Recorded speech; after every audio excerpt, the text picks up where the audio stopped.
Bon, Julie, nous avons autant de regrets que nous avons eu du plaisir à t'accueillir à Toulon.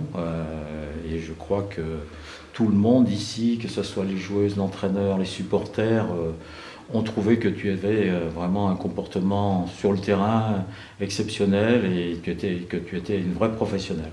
Alors, peux-tu revenir sur ces 2 années que tu as passées à Toulon? J'ai passé 2 très bonnes années. C'est vrai que la première année, niveau des résultats sportifs, n'était pas très très bonne. Mais après, heureusement, on a quand même une équipe avec un état d'esprit super. Donc ça nous a aidé quand même dans des moments difficiles. Sur cette deuxième année, on a fait quand même des résultats qui étaient bien meilleurs, puisqu'on a déjà été directement en play-off. Donc on n'a pas eu de frayeur pour la descente. Et après un petit peu de déception sur le match contre le Havre, mais après ça reste quand même de belles années avec l'équipe et l'entraîneur, même avec Olivier, Samat. Donc voilà, tout était bien. Alors, sur le championnat cette année, il y a quand même des équipes qui sont au-dessus du lot. Qu'est-ce que tu en penses? C'était difficile Je pour pense vous? que oui, il y a des équipes qui sortent du lot, mais je pense qu'on aurait pu essayer de faire un meilleur résultat encore. Donc c'est pour ça que tout à l'heure je disais qu'on était un petit peu déçus à ce niveau-là. Après c'est vrai qu'il y a beaucoup d'équipes maintenant, c'est plus vraiment une seule équipe qui sort du lot, donc le championnat a quand même bien évolué à ce niveau-là. C'est un point positif parce que ça veut dire que le championnat devient de plus en plus difficile. Mais Et puis on voit que, je veux dire, le Havre, contre qui vous avez été éliminé avec plus ou moins disons, de justice, entre guillemets, finalement, ils perdent de justesse, très juste, contre Metz, quoi. En fait, oui, les dés après étaient assez... voilà, tous les matchs sont différents. Voilà, on a pu voir qu'il fallait être présente sur les matchs allés et sur le match retour parce que ça avait beaucoup d'importance. Elles ont connu un petit peu le même sort qu'on a connu contre elles. C'est-à-dire qu'elles ont mené avec un écart assez important et puis se sont fait passer devant au dernier moment. Bon, après, c'est des belles équipes, elles ont bien joué. Ouais, ouais. Bon, alors, en fin de saison, tu rejoins le club de ton cœur et tu peux nous parler un peu de Nîmes? Oui, je suis contente. Après, j'espère jouer en Division 1 l'année prochaine.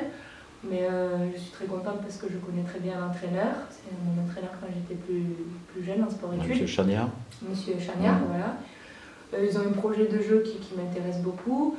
Après, c'est une ville que je connais très bien. Je me rapproche de ma famille, de mon copain, de mes amis.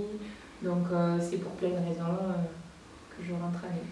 Bien sûr, nous le comprenons très bien, mais bon, Nîmes va s'en sortir, quoi. C'est Besançon qui est actuellement, comme ça se passe. Je l'espère. Oui. Il reste encore quand même 3 matchs, donc il faut rester vigilante. Mais pour le moment, ils ont fait 3 superbes matchs, donc c'est bien. Mais il faut quand même continuer parce que rien n'est joué. C'est très serré. Alors maintenant, parlons sur le plan personnel. Tu as déjà fait un certain nombre de matchs en équipe de France. Nous pensons que tu as ce qu'il faut pour vraiment rester dans l'équipe nationale. Comment vois-tu la suite? Je ne vois pas la suite pour le moment. Ça, c'est l'entraîneur national qui le décidera. La compétition est quand même assez rude à mon poste. Donc, alors voilà. Et en plus, j'ai pas fait une année extraordinaire aussi. Donc, je pense que je suis un petit peu en danger à ce niveau-là en équipe de France. Donc, à moi de travailler, de progresser pour il y a beaucoup de compétitions à ton poste, disons de... Je pense que oui, il y a de la compétition, oui. Ouais. Bon, enfin, je veux dire, on peut corriger par rapport à ce que tu viens de dire. Oui, de la concurrence, pardon. Oui, on peut corriger quand même parce que cette année, tu as été vraiment, la plupart du temps, tu n'as jamais eu vraiment des solutions. Tu as toujours été dans une position difficile, non pas par toi, mais par les arrières qui montaient très peu. Et à 6 mètres, tu étais souvent dans des positions qui ne permettaient pas de te donner le ballon dans de bonnes conditions. Donc, il y a des moments où tu as... Mais enfin, globalement, quand même, tu as fait un très bon pourcentage en tant que pivot. Là, tu es un petit peu exigeante, non? Non, non, je ne suis pas exigeante, mais je sais très bien que je n'ai pas été extraordinaire non plus, que j'ai été en échec pendant une période un petit peu au shoot. Donc après, je sais que pour l'équipe nationale, il faut que je progresse beaucoup en défense aussi.